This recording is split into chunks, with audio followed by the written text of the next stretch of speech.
Welcome students. मैं आज आपको चैप्टर 15 आवर एनवायरनमेंट का ये चैप्टर को स्टडी कराएंगे। ठीक है, ये बायोलॉजी का है। तो चलिए आज का हम अपना वीडियो स्टार्ट करते हैं। बायोडिग्रेडेबल और नॉन बायोडिग्रेडेबल मटेरियल। ठीक है, जैसा कि इसमें बताई गई है, जैसा कि आप देख पाएंगे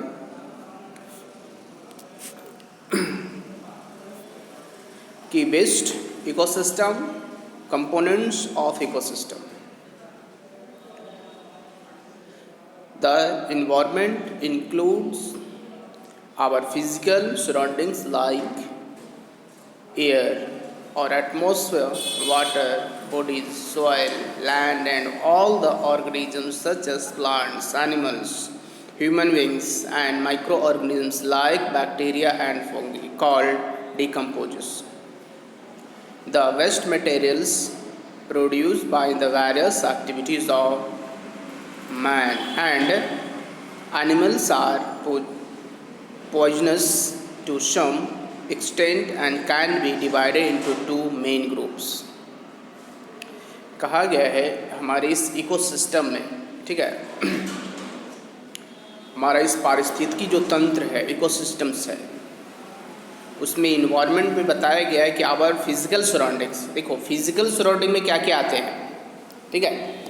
तो फिजिकल सराउंडिंग में एयर,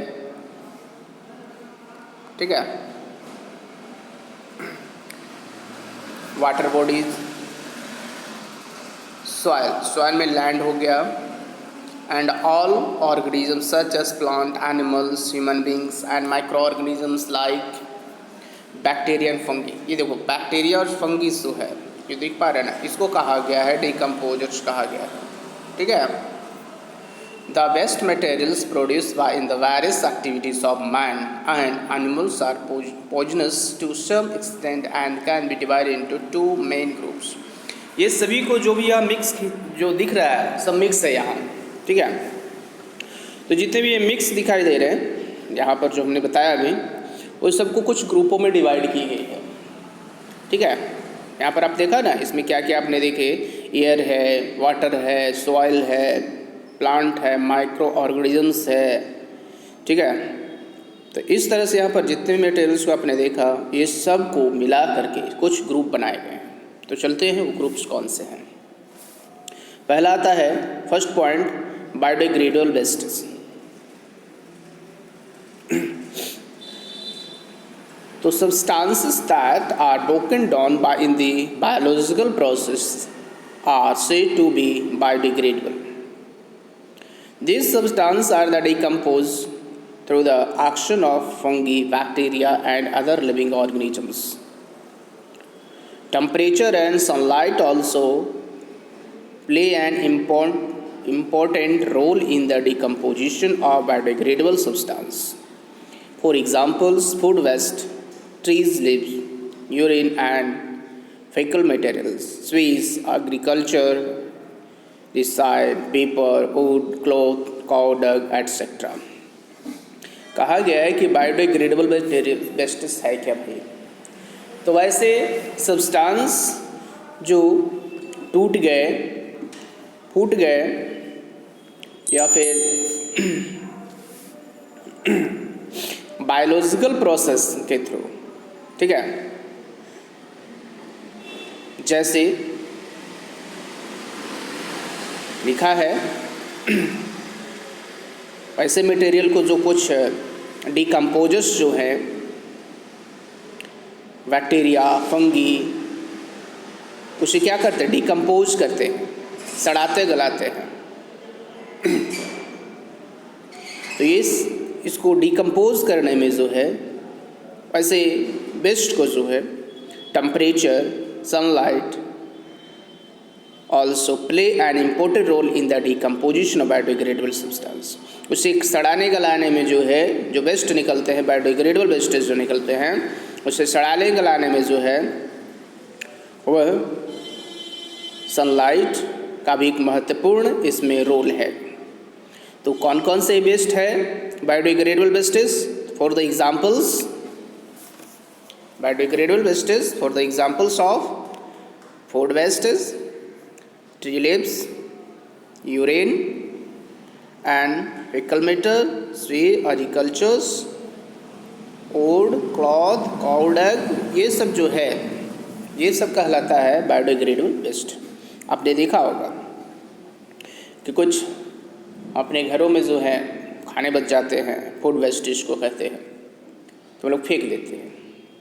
फेंकने के बाद क्या होता है, उसको डिकम्पोज कर लिया जाता है माइक्रो ऑर्गेनिजम्स के थ्रू, ठीक है, और मिट्टी मिल जाता है, यूरिन, ठीक है, एग्रीकल्चर, इस तो ये सब जितनी भी चीज़ यहाँ पर काउ डंग जिसको गोबर कहते हैं एटसेट्रा, ये सब जो है बायोडिग्रेडेबल वेस्ट कहलाते हैं। ठीक है, तो बायोडिग्रेडेबल वेस्टेज आपको समझ में आ गई होगी अच्छी तरह से। ठीक है, नेक्स्ट टॉपिक हमारे पास है second, non biodegradable waste. Non biodegradable waste, substance that are not broken down by biological process. कहा गया है कि नॉन बायोडिग्रेडेबल वैसे वेस्ट मटेरियल्स है जिसे बायोलॉजिकल प्रोसेस के थ्रू तोड़ा नहीं जा सकता है। जैसे कि बायोडिग्रेडेबल वेस्ट मटेरियल में हमने भी बताया था कि कोई भी वैसे वेस्ट होते हैं उसे फेंक देते हैं खुले क्षेत्रों में, तो धूप, पानी, माइक्रो ऑर्गेनिजम्स एटसेट्रा, ये सब चीज़ों को पा करके माइक्रो ऑर्गेनिजम्स को सड़ा गला करके बायोलॉजिकल प्रोसेस के थ्रू तोड़ देता है, डिकम्पोज हो जाता है। लेकिन नॉन बायोडिग्रेडेबल वेस्टेज में ऐसा नहीं होता है। इसे बताया गया है the substances that are not broken down by biological process. इसमें बायोलॉजिकल प्रोसेस के थ्रू ऐसे वेस्ट मटेरियल को नहीं तोड़ी जा सकती है।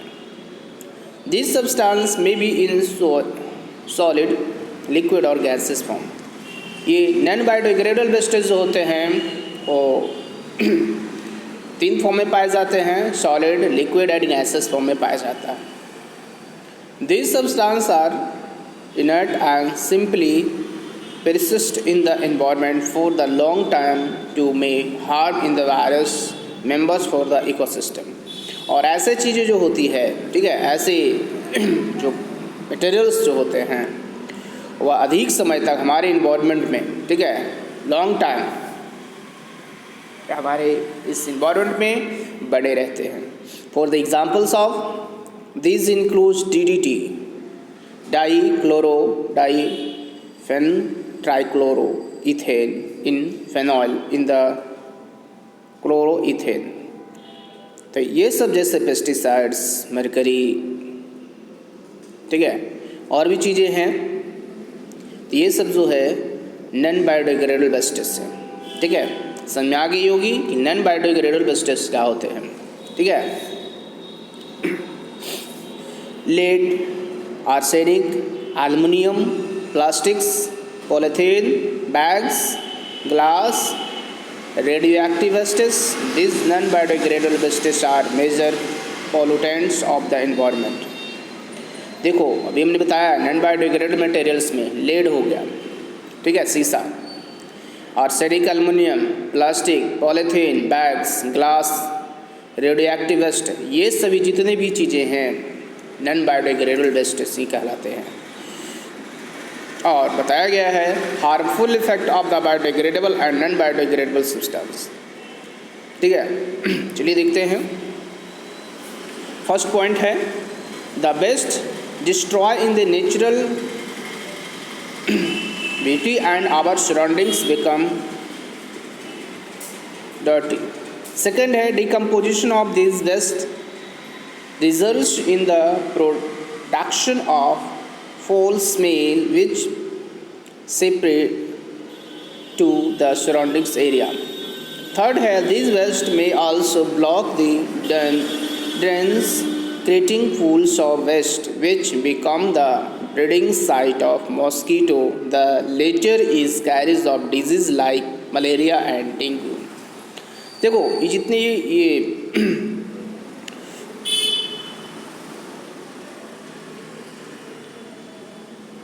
बायोडिग्रेडेबल जो मटेरियल्स है ये भी हार्मफुल होती है ह्यूमन बींग्स के लिए। ठीक है, जैसे यहाँ पर फर्स्ट पॉइंट, सेकंड पॉइंट और थर्ड पॉइंट भी बता दी गई है। ठीक है, उसके बाद हम बात कर लेते हैं difference between biodegradable and non biodegradable waste है। देखो ऐसे तो ये आपको जब बायोडिग्रेडेबल और नॉन बायोडिग्रेडेबल मटेरियल्स के बारे में जब हमने स्टडी किया, आपको बताया, तो उसी समय डिफरेंस हो गए, फिर भी मैं बताना चाहता हूँ। देखो यहाँ पर बायोडिग्रेडेबल वेस्ट है और नॉन बायोडिग्रेडेबल वेस्ट है। फर्स्ट पॉइंट में बायोडिग्रेडेबल में the waste that are broken down naturally of micro biological action, ठीक है। और नॉन बायोडिग्रेडेबल में है the waste that are not broken down by the microwaves, ठीक है। Second point, biodegradation form harmless and non poisonous product. Second बताई गई है कि जो बायोडिग्रेडेशन जो होती है उसमें से जो पॉइजनस निकलते हैं, ठीक है, इसमें पॉइजनस निकलते ही नहीं है, ठीक है। सेकेंड में जब नॉन बायोडिग्रेडेबल की बात है, no such action in possible, ये संभव है ही नहीं कि बायोडिग्रेडेशन के थ्रू ये अपने आप में ब्रोकन डाउन कर सके। थर्ड है the release raw materials back to nature. Third, they do not release raw materials. Fourth है they pollute in the environment only when they are produced in quantity beyond the capacity of the environment to degrade them. Non-biodegradable waste polluted in the environment even the small quantities. Fifth, bioconcentration does not occur. Non-biodegradable bioconcentration of magnification occurs in best inter food chain, जिसके बारे में आगे हम study करेंगे, ठीक है। Next topic हमारे पास आ रहे हैं अभी इकोसिस्टम का, ठीक है। Ecosystem, an ecosystem is a self contain unit of living things.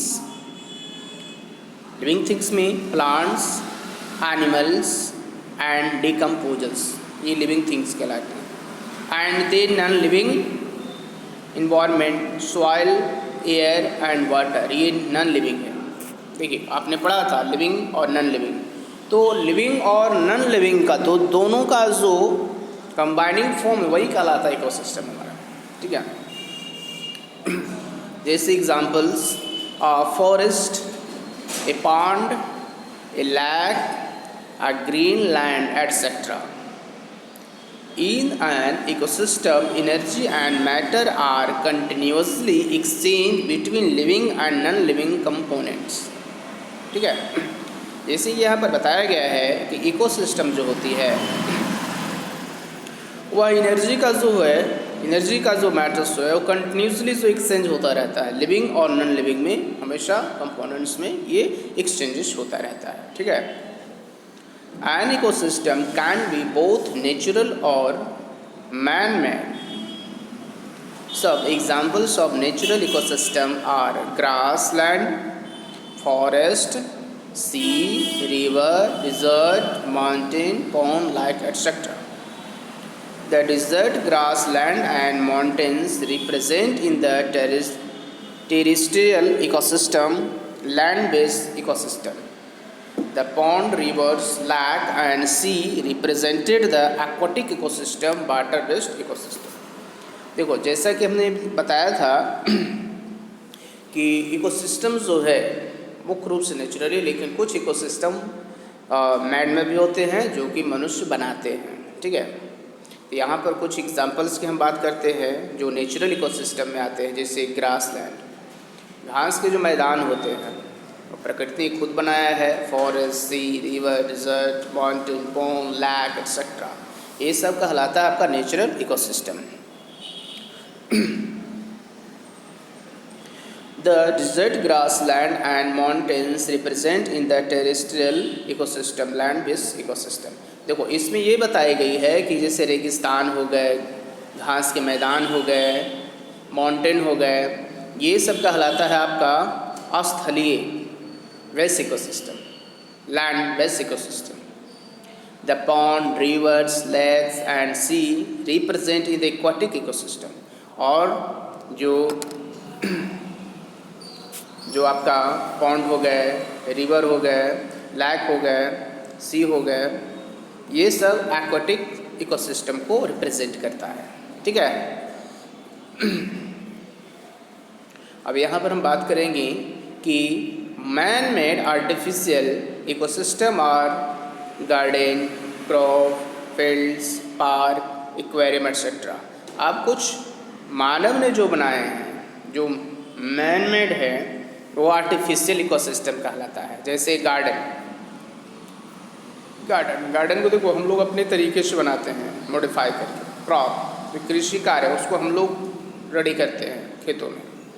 Field हो गए, पार्क हो गए, एक्वेरियम हो गए, ये सभी जो है मैन मेड को आर्टिफिशियल इकोसिस्टम कहलाते हैं। तो यहाँ पर आपको एक डायग्राम हम दिखाना चाहते हैं। इकोसिस्टम आप दिखाई दे रहा है आपको। इकोसिस्टम जो होते हैं, ecosystem of the two parts. First आपको दिखाई दे रही है मैन मेड इकोसिस्टम। ठीक है, जैसे कि क्रॉपलैंड हो गया, एक्वेरियम हो गया। नेचुरल इकोसिस्टम, तो नेचुरल इकोसिस्टम को कैटेगराइज की गई है पहले दो भागों में। एक है एक्वाटिक इकोसिस्टम और दूसरा है आपका लैंड इकोसिस्टम या टेरेस्ट्रियल इकोसिस्टम्स। ठीक है, और एक्वाटिक इकोसिस्टम को दो भागों में बांटा गया है। मेरीन इकोसिस्टम जैसे सी, ओशियन, ठीक है, और फ्रेश वाटर इकोसिस्टम जैसे रिवर, लैक, पॉन्ड, पूल। ठीक है, तो ये बहुत ही इम्पोर्टेंट डायग्राम है। ठीक है, आपको इसमें ऑब्जेक्टिव टाइप्स क्वेश्चन में भी इससे क्वेश्चन आ सकती है। ठीक है, तो हमेशा याद रखिए और अच्छी तरह से समझिए। ठीक है,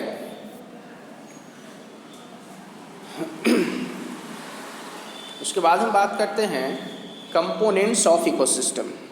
ठीक है, तो they are two component of ecosystem, biotic components and abiotic components.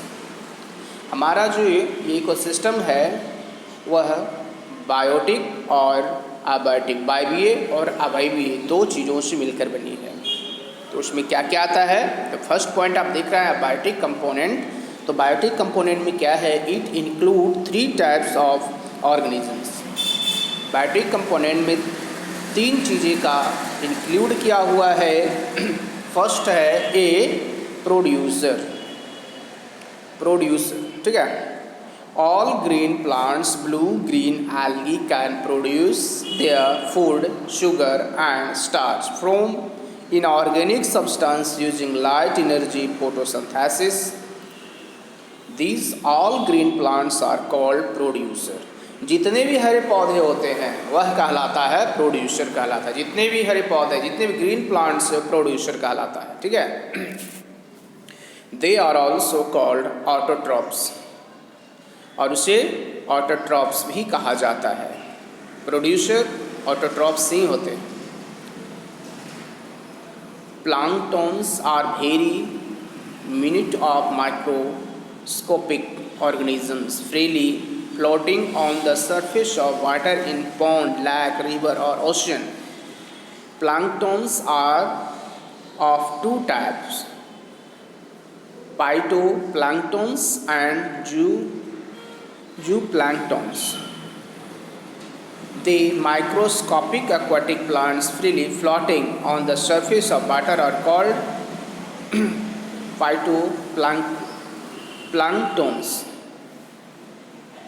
उसके बाद है the microscopic aquatic animals freely floating on water are called zooplanktons. They freely floating protozoa are in the example of zooplanktons. देखो जूप्लांक्टन्स का जो examples है protozoa से लिया गया है। बी पॉइंट है, point number B, consumers.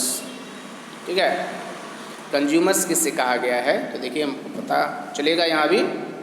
They are organisms which consume other organisms और their products as their food. All animals belong to this category. The consumers depend upon producers from their food directly or indirectly. They get their food by eating other organisms of their products. For example, man, goat, deer, fish, lion, cow, fallow, etc. are common consumers. The consumers can be classified into the following types. यहाँ पर कहा गया है कि consumer वह जीवों को कहा गया, वह उसे कहा गया है जो प्रोड्यूसर जो रेडी करता है उसका वह यूज़ करता है, इज कॉल्ड कंज्यूमर्स। ठीक है, तो जैसे कि यहाँ पर बताया गया है बकरी हो गए, डियर हो गए, फिश हो गए, लॉयन हो, काउ, फैलो एट्सेट्रा, ये सब कहलाते हैं कंज्यूमर्स। अब कंज्यूमर्स को भी कुछ क्लासिफाइड किया गया है, तो चलते हम देखते हैं वो क्या है। तो कंज्यूमर्स को 4 भागों में डिवाइड की गई है। पहला आप देख पा रहे फर्स्ट पॉइंट है हार्बीवोरस, कार्निवोरस, पैरासाइट और ओमनिवोरस। कंज्यूमर्स डायग्राम भी आप देख सकते हैं, diagram of the consumers, herbivorous, carnivorous, parasite और ओमनिवोरस। तो देखिए हार्बीवोरस में कौन कौन से आते हैं? Grass eaters, example of cow, deer. वह हार्बीवोरस वह इंक्लूड है जो हमेशा डायरेक्ट फॉर्म में जो है वह प्रोड्यूसर जो रेडी करता है उसी को वह यूज़ करता है। Carnivorous, flesh eaters, example lion, tiger, ये कहलाते हैं carnivorous. Parasite, live in feed of the host body in plasmodium, जो दूसरे के बॉडी में रह करके अपना खाना जो लेता हो वो कहलाता है parasite. Omnivorous feed on both plant and flesh, crow, कौवा जो होता है वह कहलाता है ओमनिवोरस, वो सब कुछ खाता है। ठीक है, तो पहले हम अब यहाँ पर पॉइंट्स बात करेंगे हार्बीवोरस का। ठीक है, डिटेल्स में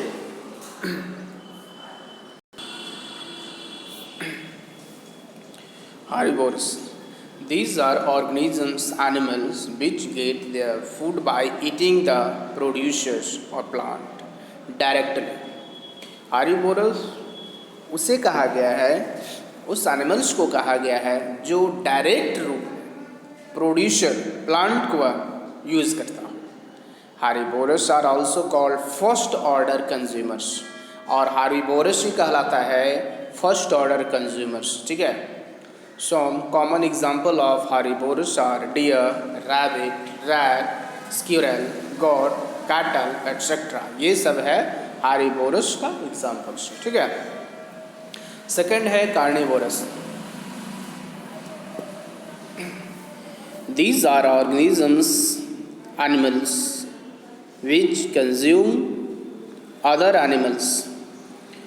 Therefore, carnivorous feed off the flesh of herbivores. These are also called primary carnivores or second order consumers. Some common example are snake, wild cat, jackal, frog, some birds, fish, etc. इसमें बताई गई है कि वैसे animals जो consume करता है animals का, जैसे देयरफॉर, जैसे बता दिया गया है therefore carnivorous feed on the flesh of the herbivorous. वैसे एनिमल्स जो हार्बीवोरस एनिमल्स को खाता हो, these are also called primary carnivorous second order consumers. यानी कहा गया है कि जो हार्बीवोरस को फर्स्ट ग्रुप में जो खाता है, पहले जो खाता है वह कहलाता है आपका प्राइमरी कार्निवोरस, और यह सेकेंड ऑर्डर में ये second order of the consumers का है। ठीक है, फर्स्ट ऑर्डर ऑफ कंज्यूमर्स में आते हैं जैसे बकरी, गॉट, डियर, है ना, तो ये फर्स्ट हो गए। अब वो सबको कौन खाएगा? सेकेंड ऑर्डर कंज्यूमर्स, जैसे जैकाल हो गए, लॉयन हो गए, कुछ वर्ड भी इसमें है, फिश भी है। They are animals which prey upon primary carnivorous, they are called second order consumers और थर्ड ऑर्डर कंज्यूमर्स। ठीक है, for example all, peacock, tiger, lion, etc. are some second order carnivorous and they be eaten by third order carnivorous. The carnivorous which are not preyed upon feather are called top carnivorous. For example, lion is the top carnivorous. है कि नहीं? Third की बात करें omnivorous की, the organisms which feed on both plant and animals are called omnivorous. कहा गया omnivorous में वैसे organisms जो प्लांट और एनिमल्स दोनों को खाते हों, ठीक है, प्लांट और एनिमल्स दोनों को खाते हैं, उसे कहा गया omnivorous. Human beings are common example of omnivorous because they eat both plant, for example of pulses, grams, oilseed, fruit, etc. and animals product milk, meat, egg, etc. देखो omnivorous का सबसे अगर अच्छा एग्जाम्पल्स यहाँ पर दी गई है तो वह है ह्यूमंस का। वो अच्छा एग्जाम्पल इसका आता है, जैसे कि आदमी जो है वह दाल, चना, ऑयलसीड्स, फ्रूट सब कुछ खाता है। उसके अलावा वह एनिमल प्रोडक्ट को भी यूज़ करता है, मिल्क, मीट, एग एट्सेट्रा, तो यह कहलाता है omnivorous। यह अभी हमने बताया कि the organism which feed on the both plant and animals are called omnivorous। ठीक है, समझ में आ गई होगी। नेक्स्ट आता है सी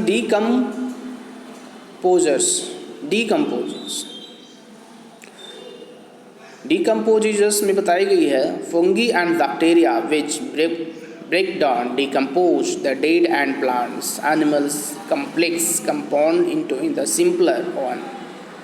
The decomposers help in the replacement of natural resources. These are also known as microorganisms or saprotrophs. They are also called reducers. देखो decomposition बताई गई है कि जैसे यहाँ पर लिखा हुआ फंगी हो गया, बैक्टीरिया हो गया, ये सभी क्या करते हैं, कुछ माइक्रो ऑर्गेनिजम्स को क्या करते हैं, सड़ाते हैं, डिड एंड डिकेंड करते हैं।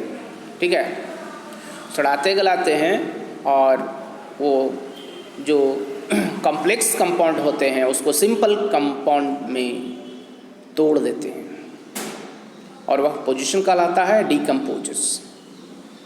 ठीक है,